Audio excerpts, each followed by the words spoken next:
Rapture यानी मसीह की कलीसिया का हवा में बादलों पर उठाए जाना।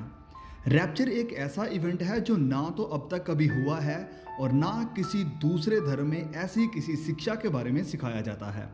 अंतिम समय के संबंध में तकरीबन हर मसीही इन तीन बातों पर सहमत है कि अंतिम समय में पहली बात कि 7 साल के लिए एक बहुत भारी क्लेश होगा, दूसरा कि प्रभु यीशु दोबारा फिर आएंगे और अपना राज्य स्थापित करेंगे, और तीसरा कि हर एक मसीही प्रभु यीशु पर विश्वास रखने वाला उसके साथ बादलों पर उठा लिया जाएगा।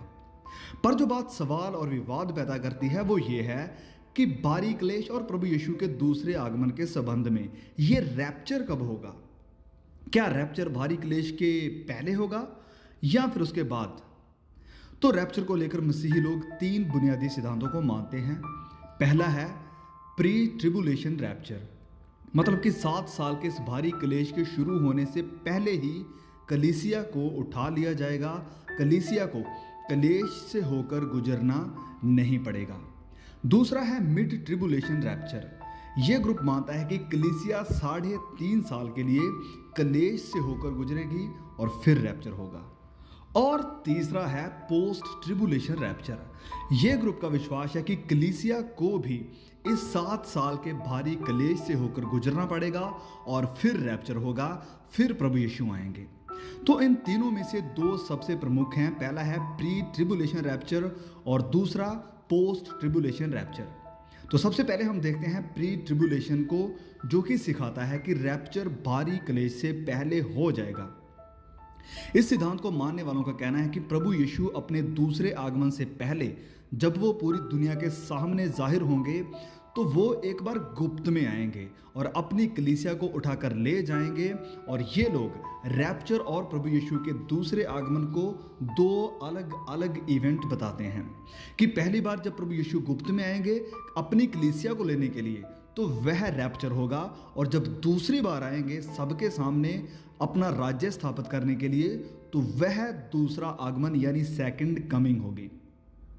प्री ट्रिबुलेशन रैप्चर के सिद्धांत की शुरुआत हुई थी 1827 को इंग्लैंड में जॉन डार्बी के द्वारा। तो ये व्यू बहुत तेजी से प्रचलित हुआ और लोगों ने इसको मानना शुरू किया। इस सिद्धांत के ऊपर बहुत सी किताबें और नॉवेल्स भी लिखे गए और कई फिल्में भी रिलीज हुई, जैसे कि लेफ्ट बिहाइंड सीरीज। आपने शायद इस फिल्म को देखा भी होगा। तो ज़्यादातर मसीही लोग इस सिद्धांत को मानते हैं और ये सिद्धांत बहुत ही कंफर्टेबल और बहुत ही आरामदायक है, और इसकी शुरुआत भी उन्हीं देशों में हुई है जिन्होंने कभी परसिक्यूशन का सताव का सामना नहीं किया है। चाइना, कोरिया, सऊदी अरबिया जैसे देशों में कोई भी इस सिद्धांत का विश्वास नहीं करेगा, क्योंकि वह पहले से ही इस भारी क्लेश से होकर गुजर रहे हैं। इस सिद्धांत की प्रॉब्लम यह है कि इस सिद्धांत ने लोगों को सताव के लिए, कष्टों के लिए तैयार नहीं किया है। अब अगर आप मुझे पूछेंगे कि आप कौन से सिद्धांत को मानते हैं कि रैप्चर क्लेश के पहले होगा या फिर क्लेश के बाद होगा, तो मैं कहूँगा कि हम पवित्र वचन में देखेंगे और वचनों की तुलना एक दूसरे के साथ करेंगे और देखेंगे कि बाइबल क्या कहती है असल में इस विषय के बारे में। तो सबसे पहले हम देखते हैं पहला थेसलोनिकियों अध्याय 4 वचन 16 में। तो लिखा है, क्योंकि प्रभु आप ही स्वर्ग से उतरेगा, उस समय ललकार और प्रधान दूत का शब्द सुनाई देगा और परमेश्वर की तुरही फूंकी जाएगी, और जो मसीह में मरे हैं वह पहले जी उठेंगे। तब हम जो जीवित और बचे रहेंगे उनके साथ बादलों पर उठा लिए जाएंगे कि हवा में प्रभु से मिलें, और इस रीति से हम सदा प्रभु के साथ रहेंगे। तो पौलुस यहाँ पर यह शिक्षा नहीं दे रहा है कि अंत कब होगा या रैप्चर कब होगा, पर यह कि अंत में क्या होगा और रैप्चर कैसे होगा। क्योंकि थेसलोनिके की कलीसिया के लोग अपने रिश्तेदारों, भाइयों बहनों और अपने चाहने वालों को लेकर चिंता में थे जो मर चुके थे, और वह जानना चाहते थे कि उनके साथ क्या होगा। और फिर पौलुस उन्हें इस पत्री में लिखता है कि उनके साथ क्या होगा। तो अगर हमें जानना है कि अंत कब होगा तो हमें प्रभु यीशु के वचनों को देखना होगा, जो कि लिखा है मत्ती अध्याय 24 वचन 21, 22 और 29 से लेकर 31 तक। लिखा है, क्योंकि उस समय ऐसा भारी क्लेश होगा जैसा जगत के आरंभ से ना तो अब तक हुआ है और ना कभी होगा। और यदि वे दिन घटाए ना जाते तो कोई भी प्राणी ना बचता, परंतु, अब ध्यान से सुनिए, परंतु चुने हुओं के कारण, मतलब कि चुने हुए भी उस क्लेश में थे, परंतु चुने हुओं के कारण वह दिन घटाए जाएंगे। और ये सारे क्लेश का जिक्र करने के बाद प्रभु यीशु अब सुनिए क्या कहते हैं। लिखा है कि उन दिनों क्लेश के बाद, ना के पहले, उन दिनों क्लेश के बाद तुरंत सूर्य अंधियारा हो जाएगा और चांद का प्रकाश जाता रहेगा और तारे आकाश से गिर पड़ेंगे और आकाश की शक्तियां हिलाई जाएंगी। और फिर वचन 30 में लिखा है कि तब मनुष्य के पुत्र का चिन्ह आकाश से दिखाई देगा और तब पृथ्वी के सब कुलों के लोग छाती पीटेंगे और मनुष्य के पुत्र को बड़ी सामर्थ और महिमा के साथ आकाश के बादलों पर आते देखेंगे। और वह तुरी के बड़े शब्द के साथ अपने दूतों को भेजेगा और वह आकाश के इस शोर से उस शोर तक चारों दिशा से उसके चुने हुओं को इकट्ठा करेंगे। तो इस इकट्ठा करने का ही मतलब है रैप्चर। तो आप प्लीज अपनी बाइबल को खुद उठाइए और इन वचनों को थोड़ा ध्यान से पढ़िए। अब इसे सुनिए, थोड़ा ध्यान से देखिए ये वचनों में कि पौलुस क्या कह रहे हैं। ये लिखा है 2 थेसलोनिकियों अध्याय 2 वचन 1 से 3 तक। तो लिखा है, हे भाइयों, अब हम अपने प्रभु यीशु मसीह के आने और उसके पास अपने इकट्ठे होने यानी रैप्चर के विषय में तुमसे विनती करते हैं। वचन 3 कि किसी भी रीति से किसी के धोखे में मत आना, क्योंकि वह दिन ना आएगा जब तक धर्म का त्याग ना हो ले। ये धर्म का त्याग जब हम इंग्लिश में देखते हैं तो वहाँ लिखा है अपोस्टेसी या ग्रेट फॉलिंग अवे, कि जब लोग धर्म को, विश्वास को छोड़ने लगेंगे, परमेश्वर से दूर हो जाएंगे। और फिर प्रभु यीशु ने भी तो ऐसा ही कहा था मत्ती अध्याय 24 वचन 12 में कि अधर्म के बढ़ने के कारण बहुतों का प्रेम ठंडा हो जाएगा। तो पौलुस भी यहाँ पर लिखते हैं कि किसी के धोखे में मत आना, क्योंकि वह दिन ना आएगा जब तक धर्म का त्याग ना हो ले और वह पाप का पुरुष अर्थात विनाश का पुत्र प्रकट ना हो, जो विरोध करता है और हर एक से जो परमेश्वर या पूजे कहलाता है और अपने आप को बड़ा ठहराता है, यहाँ तक कि वह परमेश्वर के मंदिर में बैठकर अपने आप को परमेश्वर प्रकट करता है। तो मतलब साफ है, पौलुस यहाँ पर स्पष्ट कर रहे हैं अपने इस रैप्चर वाले अध्याय में कि जब तक एंटाई क्राइस्ट या मसीही विरोधी ना आले तब तक प्रभु यीशु का आना और कलीसिया का उठाया जाना नहीं होगा। लेकिन इसके उल्ट जो लोग प्री ट्रिबुलेशन रैप्चर को मानते हैं वह ये विश्वास करते हैं कि भारी क्लेश से पहले और एंटाई क्राइस्ट आने से पहले और 666 की शाप आने से पहले ही कलीसिया को उठा लिया जाएगा। अब मुझे तो समझ में नहीं आता है कि ऐसी शिक्षा आती कहाँ से है, क्योंकि ना तो पौलुस ने और ना ही कभी प्रभु यीशु ने ऐसा कुछ सिखाया है। मैं आपसे विनती करता हूँ कि प्लीज़ आप खुद मत्ती अध्याय 24 को और थस्सलुनीकियों की पत्रियों को खुद पढ़ें, अपने आप के लिए पढ़ें और उनकी तुलना एक दूसरे के साथ करें, तो सच्चाई आपको खुद पता चल जाएगी। रैप्चर क्या है और कब होगा और बाइबल इसके बारे में क्या कहती है। अब अंत में मैं ये एक बात करना चाहता हूँ, तो प्लीज़ आप इसे ध्यान से सुनिए कि ये बात असल में मायने नहीं रखती है कि प्रभु यीशु कब आएंगे। ये बात मायने नहीं रखती है कि प्रभु यीशु कब आएंगे, पर ये कि चाहे वो पृथ्वी पर आएं या आप उसके पास जाएं, आप उसका सामना एक दिन जरूर करेंगे, आप उसे जरूर मिलने वाले हैं। तो सवाल ये है कि क्या हम उसे मिलने के लिए तैयार हैं। पहला पत्रस अध्याय 4 वचन 12 में कि हे प्रियो, जो दुख रूपी अग्नि तुम्हारे ऊपर तुम्हारे परखने के लिए तुम में भड़की है, इससे ये समझकर अचंभा ना करो कि कोई अनोखी बात तुम पर बीत रही है। मतलब पत्रस कलीसिया को ये कह रहा है कि जब ये मुसीबतों और कष्टों की अग्नि तुम पर भड़के जो तुम्हें परखने के लिए होगी, तो इसे देखकर हैरान मत होना, इसे कोई अचंभे की बात मत समझना कि हमारे साथ तो ये अनोखी बात हो रही है, हम तो प्रभु यीशु की दुल्हन हैं, हमारे साथ ऐसा कैसे हो सकता है। परमेश्वर तो हमें इस अग्नि से बचाने वाला था, पर नहीं। पतरस कहता है कि वह कष्ट, वह क्लेश तुम्हें परखने के लिए होंगे। लिखा है ना याकूब की पत्री अध्याय 1 में कि विश्वास परखा जाएगा, इसे आनंद समझो। तो असल में जो प्रॉब्लम आ रही है, जो दिक्कत आ रही है, वो इस बात को लेकर आ रही है कि हम लोग भारी क्लेश को परमेश्वर के क्रोध के साथ मिला रहे हैं, जबकि ऐसा बिल्कुल नहीं है। ये दोनों अलग अलग घटनाएं हैं। मतलब क्लेश वो होगा जो संसार कलीसिया के साथ करेगा, और परमेश्वर का क्रोध वो होगा जो खुदा अपनी कलीसिया को कष्ट देने वालों के साथ करेगा। मैं फिर से कहूँगा कि भारी क्लेश वो होगा जो संसार कलीसिया के साथ करेगा, और परमेश्वर का क्रोध वो होगा जो खुदा अपनी कलीसिया को कष्ट देने वालों, सताने वालों के साथ करेगा। परमेश्वर के वचन में लिखा है मत्ती अध्याय 24 वचन 9 में प्रभु यीशु कहते हैं कि तब वह क्लेश दिलाने के लिए तुम्हें पकड़वाएंगे। प्रभु यीशु अपने चेलों के बारे में बात कर रहे हैं जो लोग उसके पीछे चलना चाहते हैं, कि वह तुम्हें पकड़वाएंगे और तुम्हें मार डालेंगे, और मेरे नाम के कारण सब जातियों के लोग तुमसे बैर रखेंगे। प्रभु यीशु के नाम के कारण सब जातियां मसीहों के साथ बैर रखेंगी, और ये समय दूर नहीं है।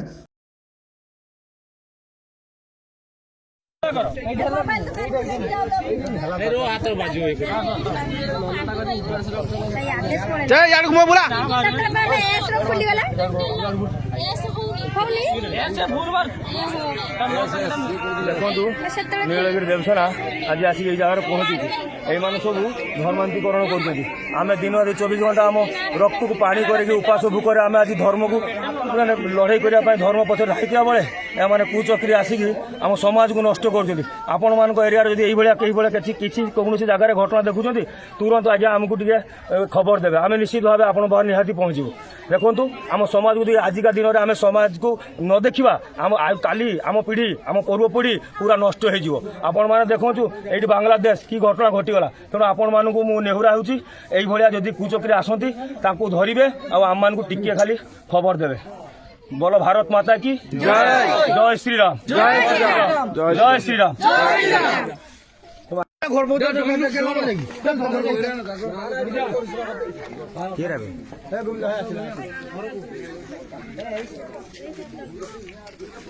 Manipur, India has been in turmoil for 4 months, resulting in over 200 deaths, 70,000 people displaced, 400 churches burned, and 7,000 homes destroyed.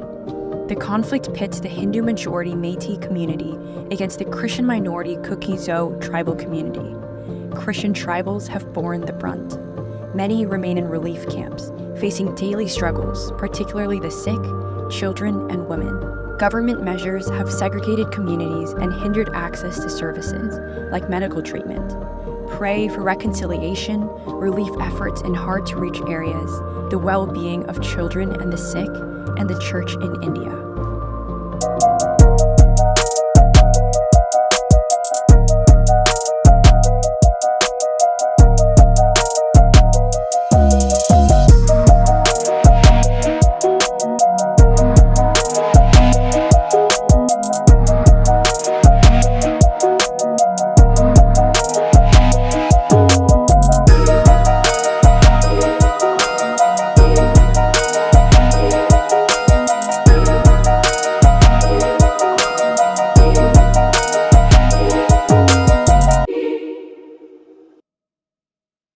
यूहन्ना अध्याय 16 वचन 33 में लिखा है, प्रभु यीशु कहते हैं कि संसार में तुम्हें कलेश होता है, परंतु ढांढस बांधो, मैंने संसार को जीत लिया है। प्रभु यीशु ने ऐसा नहीं कहा कि कलेश आने से पहले मैं तुम्हें उठा लूँगा, पर प्रभु यीशु कह रहे हैं कि तुम्हें कलेश होता है, पर ढांढस बांधो, धीरज धरो, मैंने संसार को जीत लिया है। तो जैसे मैंने पहले भी कहा है कि ये भारी कलेश और परमेश्वर का क्रोध दो अलग अलग घटनाएं हैं, पर हम इसे मिक्स कर रहे हैं कि ये एक ही घटना है। तो चलिए अब हम देखते हैं दूसरा थिस्सलुनीकियों अध्याय 1 और अध्याय 2 को। ये दोनों अध्याय प्रभु यीशु के दूसरे आगमन की गवाही देते हैं, जिसमें वह अपने चुने हुओं को चैन देगा और अविश्वासियों को उनके गुनाहों की सजा देगा। तो लिखा है पहला थिस्सलुनीकियों अध्याय 1 वचन 6 से लेकर 8 तक, क्योंकि परमेश्वर के निकट ये न्याय है कि जो तुम्हें कलेश देते हैं उन्हें बदले में कलेश दे, और तुम्हें जो क्लेश पाते हो हमारे साथ चैन दे। उस समय जबकि प्रभु यीशु अपने सामर्थी दूतों के साथ धधकती हुई आग में स्वर्ग से प्रकट होगा और जो परमेश्वर को नहीं पहचानते हैं और हमारे प्रभु यीशु के सुसमाचार को नहीं मानते हैं उनसे पलटा देगा। तो ये होगा परमेश्वर का क्रोध उन पर जो उसकी बात को नहीं मानते हैं और जिन्होंने उसकी कलीसिया को कष्ट दिए हैं। नियम तोड़ देगा धरला, नियम को चलने दे, नियम कौन चलने दे धरला, नियम खत्म कर देंगे, नियम खत्म कर दो या मोहल्ले को प्रभावित कर रहे हो तुम, हमको खत्म कर दो तभी होएगा, हमको खत्म कर दो, हमारे नियम है ना, वो नियम हमको को खत्म कर दो,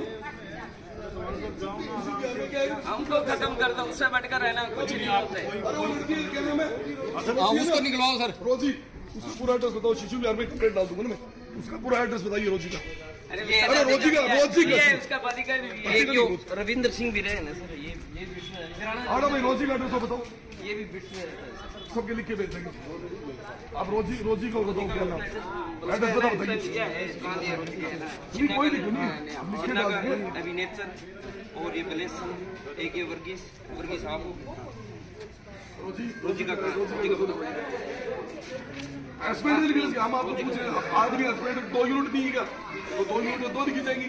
भाई आप लोग छोड़ हो गए सारी चीज दो, रोजी का आप भी चलो सारे इनको दे दो, ये इनका कुछ नहीं है, अरे इनका कुछ लेना देना। आप उधर चलिए ना, रोजी का क्या नाम दे दो, आप एड्रेस बताइए, रोजी का क्या नाम है, एड्रेस बताओ भाई। रोजी का, अरे रोजी बोले, रोजी का नाम क्या है उसका पूरा, अरे इनका बात है, ये इनका बात ही है, तो पूरा नाम क्या है रोजी का? रोजी सागरा अभी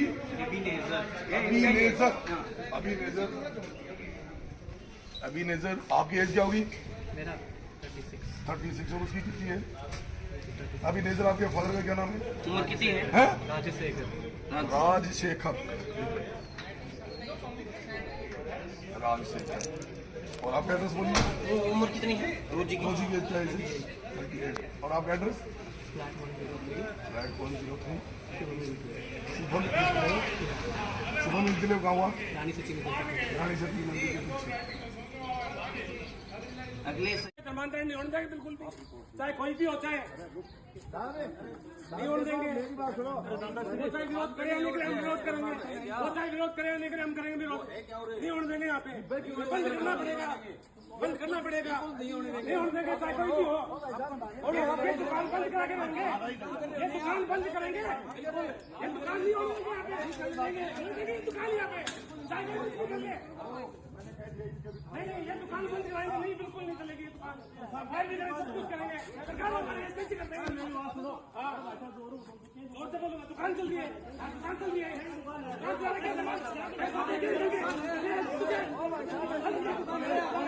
टमाटर की दुकान चल रही है,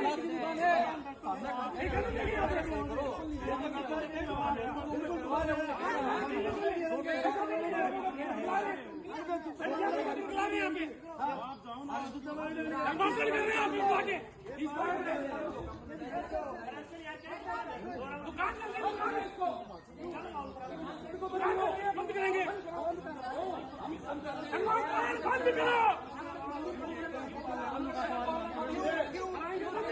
दुकान को बंद करा के रहेंगे।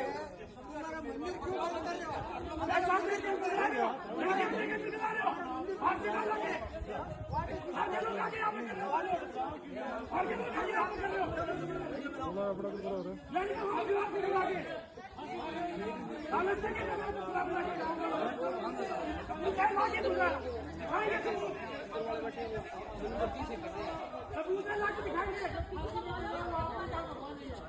बिल्कुल हो भाई, हो भैया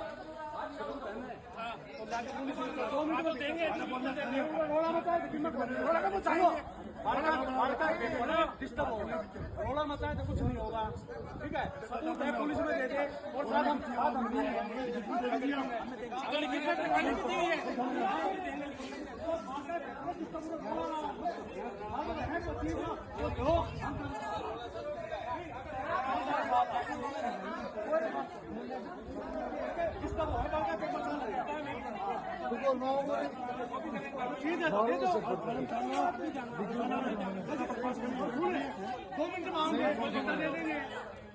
देखिए पौलुस इस अध्याय में प्रभु यीशु के दूसरे आगमन को किस प्रकार से स्पष्ट कर रहा है कि प्रभु यीशु एक ही बार आएंगे और कलीसिया को राहत देंगे जिन्होंने कष्ट उठाए हैं, और उनको सजा देंगे, उनसे पलटा लेंगे जिन्होंने कलीसिया को कष्ट दिए हैं।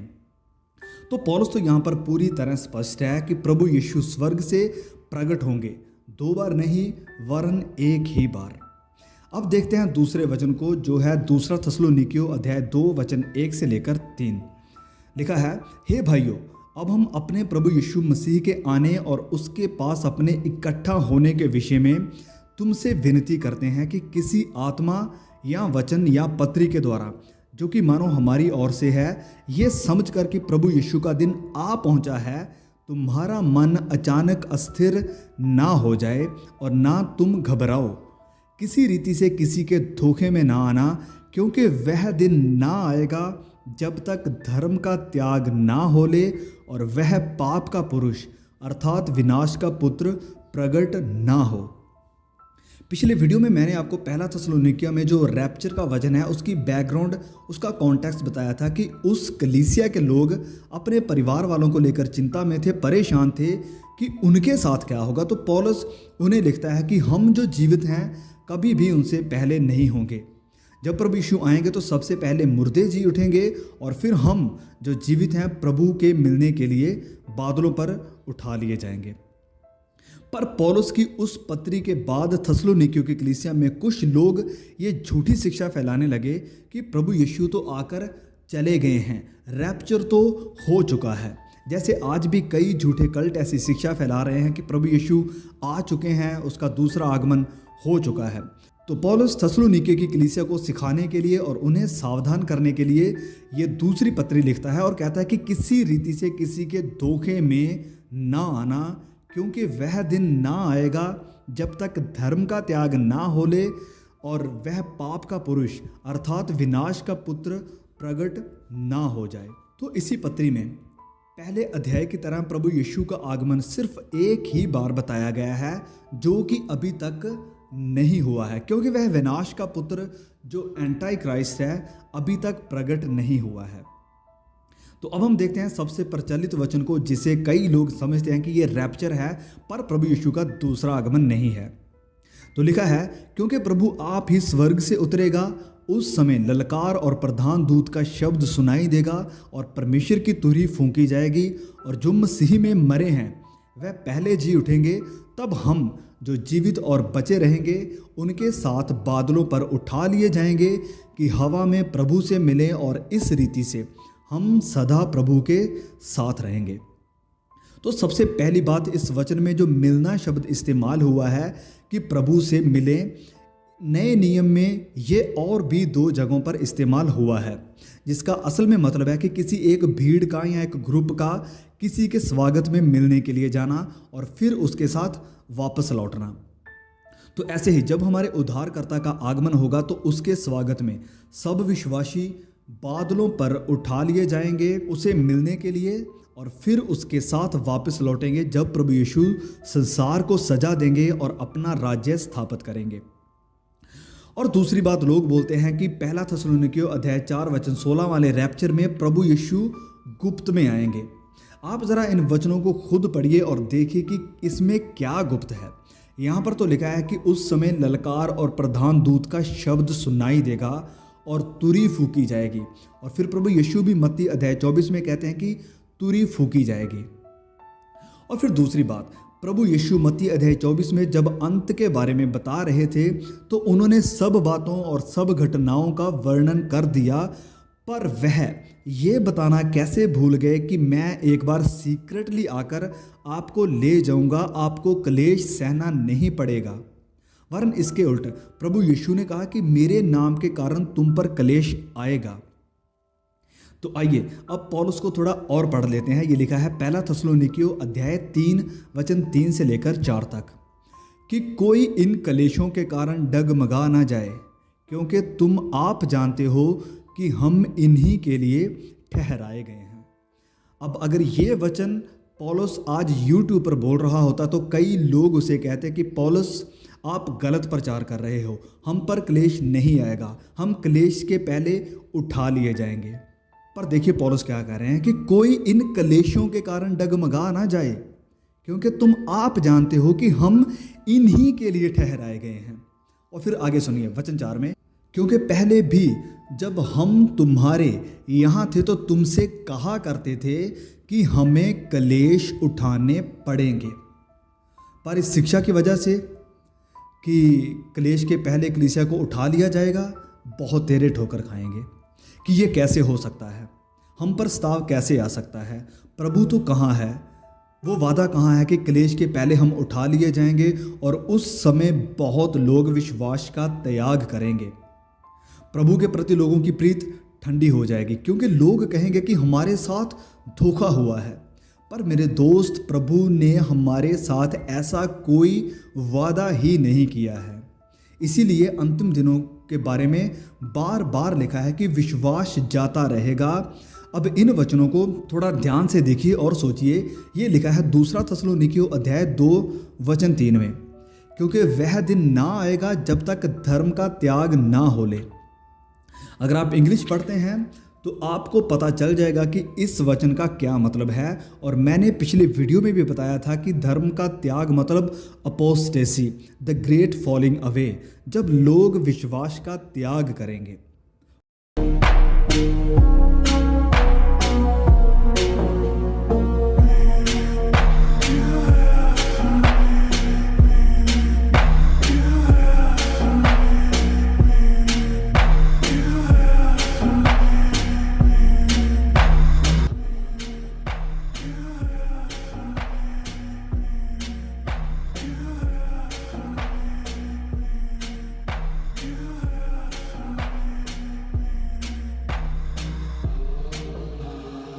यीशु भी कहते हैं मत्ती अध्याय 24 वचन 10 में कि तब बहुत तेरे ठोकर खाएंगे।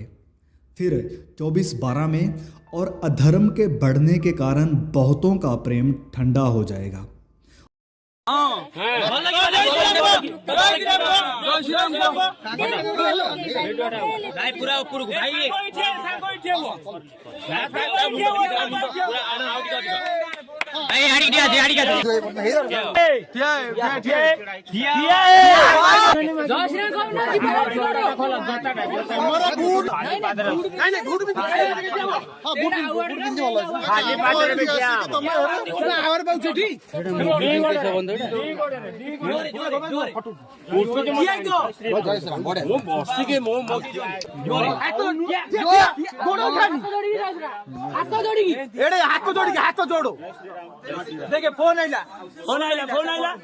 और फिर प्रभु यीशु कहते हैं लूका अध्याय 18 वचन 8 में, तो भी मनुष्य का पुत्र जब आएगा तो क्या वह पृथ्वी पर विश्वास को पाएगा।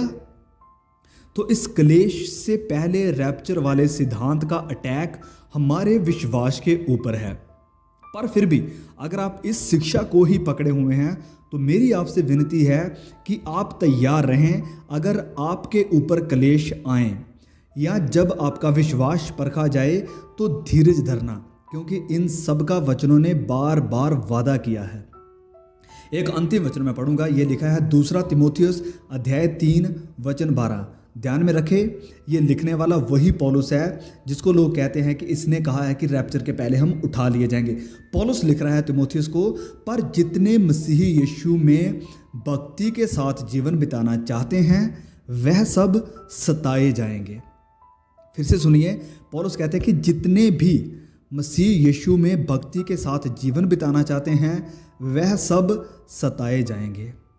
एक अंतिम वचन, परंतु जो अंत तक धीरज धरे रखेगा उसी का उद्धार होगा। मत्ती अध्याय 24 वचन 13।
News.